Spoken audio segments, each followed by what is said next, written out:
La suite du journal sur Europe 1 à 18h09. L'enquête se poursuit une semaine après la mort du jeune Thomas, assassiné en pleine foule à Crépol, dans la Drôme.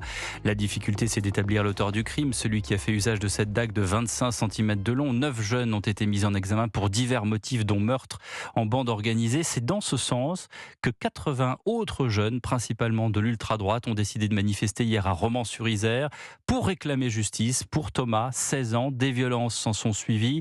Et cet après-midi, Noémie Loisel, la population craint à Romans-sur-Isère une montée des violences. Oui, sur la place principale de Romans-sur-Isère, à quelques mètres du quartier de la Monnaie, les forces de l'ordre sont en nombre. Mais les habitants ne sont pas rassurés pour autant. Moi, je commence à vraiment avoir peur pour mes enfants. J'ai pas envie que mes enfants se fassent agresser gratuitement. On est quand même très prudent de tout ce qui se passe. C'est inimaginable, hein. Hier soir, des dizaines de membres de l'ultra-droite ont tenté de pénétrer dans ce quartier dont sont originaires des jeunes suspectés d'être impliqués dans la mort de Thomas.